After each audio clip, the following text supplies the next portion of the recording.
네, 오늘 아침에 우리에게 주시는 하나님의 은혜의 말씀은 잠언 16장 3절의 말씀입니다.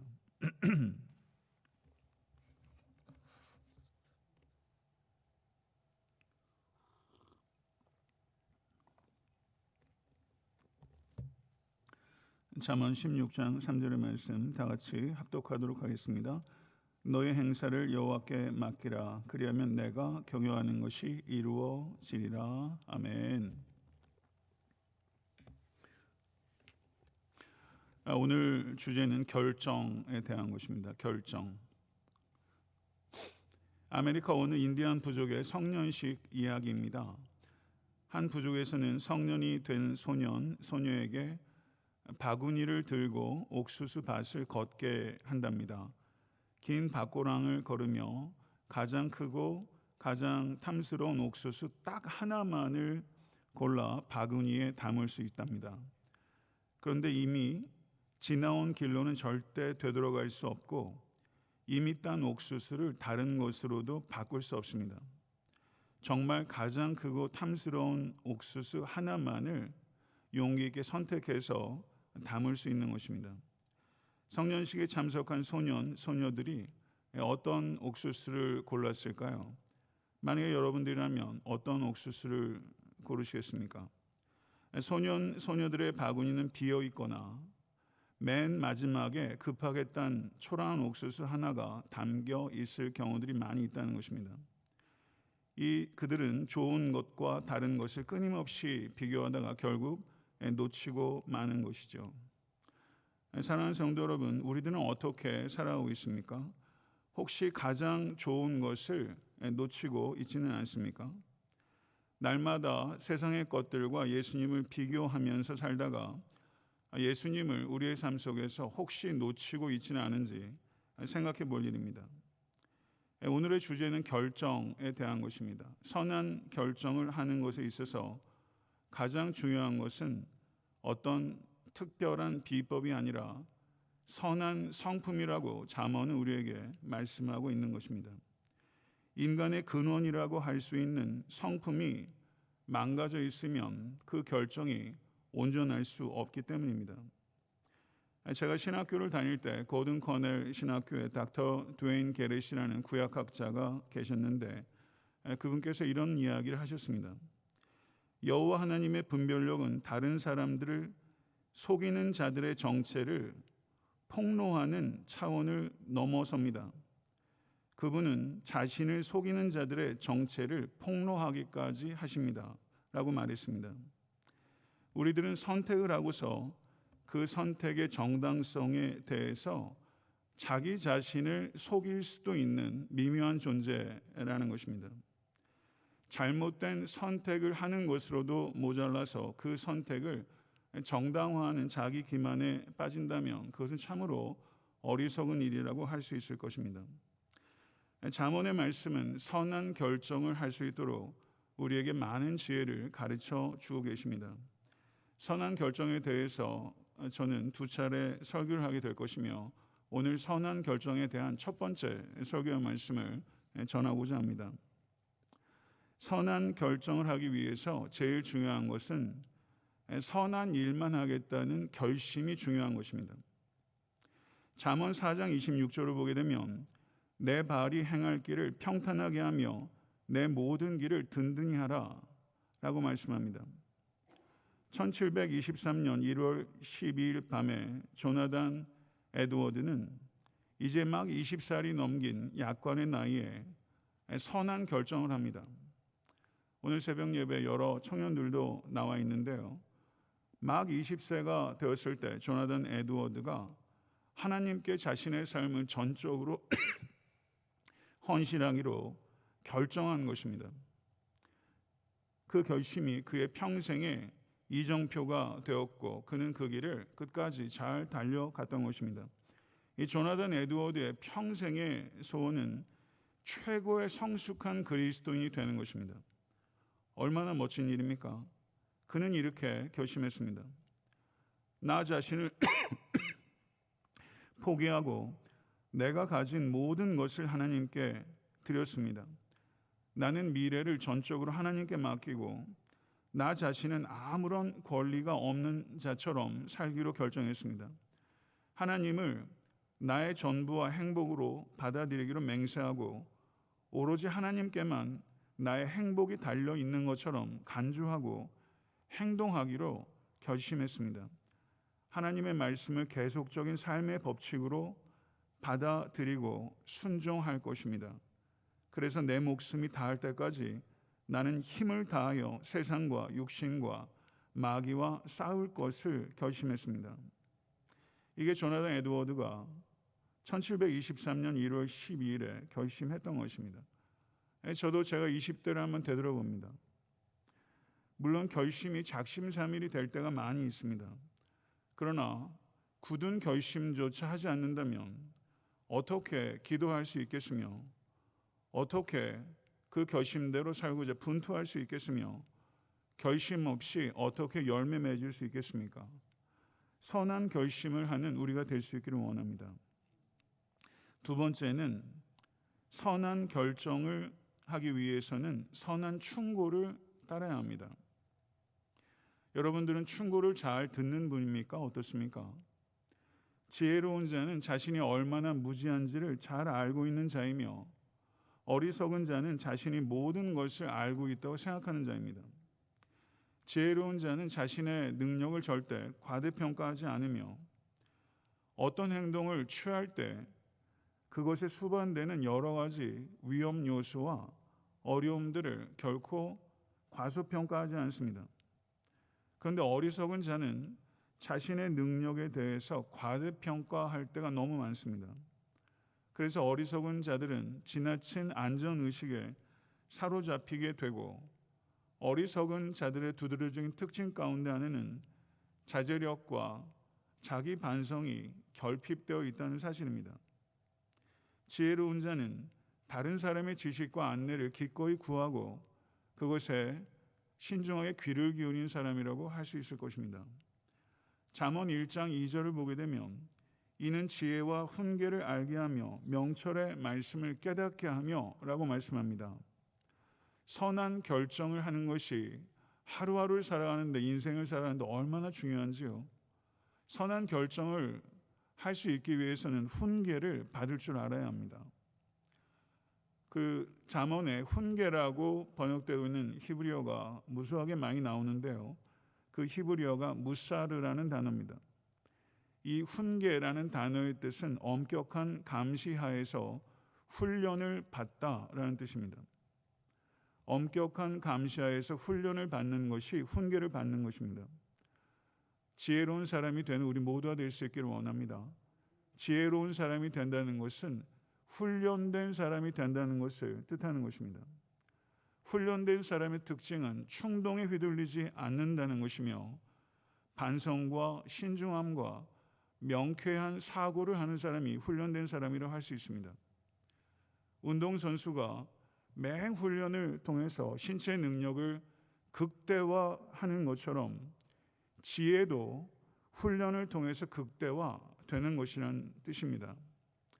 미련한 자의 특징은 훈계를 멸시하는 것이며 은을 받는 것보다 훈계를 받는 것이 중요한 것입니다. 하나님으로부터 훈계를 잘 받으시는 모든 권속 되실 수 있게 되길 간절히 축원합니다. 잠언 12장 15절을 보게 되면 미련한 자는 자기 행위를 바른 줄로 여기나 지혜로운 자는 권고를 듣느니라. 잠언 13장 10절에 교만에서는 다툼만 일어날 뿐이라 권면을 듣는 자는 지혜가 있느니라. 잠언 13장 18절은 훈계를 저버리는 자에게는 궁핍과 수욕이 이르거니와 경계를 받는 자는 존영을 받느니라.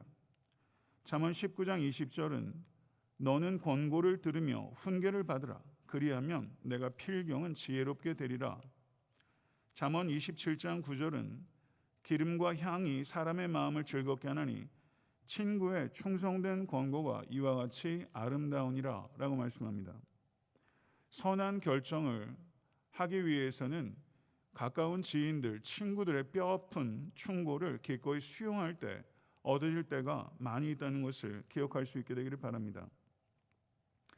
선한 결정을 하기 위해서 세 번째 중요한 것은 신중한 관찰을 하라는 것입니다. 잠언 27장 23절을 보게 되면 내 양떼의 형편을 부지런히 살피며 내 소떼에게 마음을 두라. 잠언 18장 17절은 송사에서는 먼저 온 사람의 말이 바른 것 같으나 그의 상대자가 와서 밝히느니라 라고 말씀하고 있는 것입니다. 양떼도 부지런히 살펴야 하는 것이고 송사가 벌어졌을 때도 이에 당사자의 의견들을 부지런하게 살펴야 하는 것입니다. 모든 일에 있어서 신중한 관찰이 더없이 중요하다고 성경은 누누하게 강조하고 있는 것입니다. 신중한 관찰을 하시며 살아오고 계십니까? 신중한 관찰은 죄송합니다. 어떻게 할 수 있습니까? 정글북의 저자 러드워드 키플링이라는 사람은 이런 말을 했습니다. 내게는 6명의 정직한 하인들이 있다네. 그들의 이름은 누가, 무엇을, 왜, 언제, 어디서, 어떻게. 6명의 정직한 하인들, 육하 원칙이 신중한 관찰을 하는데 매우 충실한 하인이라고 말하고 있는 것입니다. 우리가 선한 결정을 하기 위해서는 사실에 대한 명확한 확인과 분석이 필요하다는 것입니다. 사실관계도 확인하지 못한 상태에서 성급한 마음으로 인정에 이끌려서 타성에 따라 관행에 따라 우리가 무엇인가를 결정할 때 그것은 문제를 해결하지 못하고 오히려 혼란만 가중시킬 때가 너무나 많은 것입니다. 가장 탁월한 대법관을 한번 상상해 보십시오. 가장 탁월한 대법관의 명판결도 사실 확인에서부터 비롯되는 것입니다. 어떠한 현명한 결정도 정확한 사실관계를 기초하지 않고서는 내릴 수 없다는 것입니다. 육하 원칙에 따라 공정하고 객관적인 눈으로 사실들을 정확하게 기록한 것만으로도 바른 결정을 하는데 지대한 도움이 될 수 있는 것입니다. 명확하게 진술할 때 그 문제가 사실은 반은 해결되는 것입니다. 우리의 판단이 명확하게 사실관계조차 밝히지 않고 타성에 젖어서 인정에 젖어서 습관에 따라 관행에 따라 결정될 때가 얼마나 많은지요. 혹시 이 자리에 계신 성도님들 가운데서도 지금 무엇인가 걱정하고 걱정하고 있는 것은 없습니까? 그것을 명확하게 생각해 보십시다. 지금 내가 걱정하고 있는 것은 무엇인가? 그것에 대해서 내가 무엇을 할 수 있는가? 어떻게 할 것인가? 언제부터 시작할 것인가? 이와 같은 질문을 한 단계 한 단계 자기 자신과 자기가 직면한 문제를 최대한 객관화시켜서 이와 같은 단계를 과정을 거치면서 하게 되면 갈팡질팡하고 충동적으로 결정하는 일에서부터 우리는 상당 부분 자유롭게 될 것이며 지혜롭게 그리고 하나님의 뜻 가운데서 결정할 수 있는 그와 같은 은혜가 우리 가운데 임하게 될 줄로 믿습니다. 선한 결정을 하는 데 있어서 무엇보다 중요한 것은 하나님의 인도하심을 따르는 것입니다. 잠언 16장 3절을 보게 되면 너의 행사를 여호와께 맡기라. 그리하면 내가 경영하는 것이 이루어지리라. 잠언 16장 9절은 사람이 마음으로 자기의 길을 계획할지라도 그 걸음을 인도하는 자는 여호와시니라. 믿으십니까? 우리들에게는 사용 가능한 정보를 최대한 활용해서 가능한 한 최선의 선택을 해야 될 책임들이 여러분들 각자에게 있습니다. 그러나 지나치게 자신의 계획을 고집한 나머지 그것을 바꾸실 수도 있는 하나님의 주권적인 활동에 맞서려고 해서는 안 되는 것입니다. 폰 라트라는 저명한 구약학자가 있는데 그분이 이런 이야기를 했습니다. 인간의 어떠한 계획 속에서도 하나님이 여전히 마지막 결정권을 가지고 계심이 분명해 보이는 상황에 처할 때 무엇인가 좋은 일이 예비되어 있음을 깨닫는다. 하나님께서는 인간을 심지어 그가 세운 계획들로부터도 지키실 수 있는 분이시다 라고 말했습니다. 하나님께서는 여러분들이 우리가 세운 계획들로부터도 우리를 지키실 수 있는 하나님이십니다. 잠언 20장 24절은 사람의 걸음은 여호와로 말미암나니 사람이 어찌 자기의 길을 알 수 있으랴 라고 말씀합니다. 어느 누구도 우리들은 우리의 인생길을 완전히 이해하지 못한 채 인생길을 걸어갑니다. 인간은 자신의 한정된 명철이 미치는 범위 안에서 최선의 계획을 세우는 것이 마땅하지만 다른 한편으로는 나의 삶 속에서 헤아릴 수 없는 계획을 세우시는 하나님의 방법을 전적으로 신뢰하며 하나님의 인도하심에 맞서기보다는 나의 결정을 뛰어넘는 방식으로 나의 발걸음을 인도하시는 하나님과 협력하기로, 그리고 하나님의 뜻에 굴복하기로 결정해야 하는 것입니다. 잠언 19장 21절을 보게 되면 사람의 마음에는 많은 계획이 있어도 오직 여호와의 뜻만이 완전히 서리라. 아멘. 믿으십니까? 이번 한 주간도 이 말씀을 붙잡고 여행하시는 모든 권속 되실 수 있게 되길 간절히 축원합니다. 계획 없이 사는 것 어리석은 일이지만 자기 계획대로 사는 것 참으로 위험한 일이라고 안전할 수 없습니다. 오직 여호와의 뜻만이 굳건하게 서는 한종의 삶이 될 수 있게 되기를 간절히 소원합니다.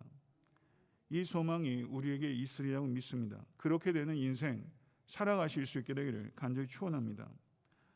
하나님께서는 우리 인생에 선한 계획을 가지고 계심을 믿습니다. 그 하나님의 선한 계획을 우리가 어찌 다 헤아릴 수 있겠습니까? 하나님의 선한 계획에는 흠이 없고 완전한 것임을 부디 확신하실 수 있는 모든 권속 되실 수 있게 되기를 간절히 축원합니다. 이 진리와 믿음에 부합하게 매사에 하나님을 경외함으로 선한 결정을 하는 우리 모두가 될 수 있게 되기를 우리 주 예수 그리스도 이름으로 간절히 축원합니다. 아멘.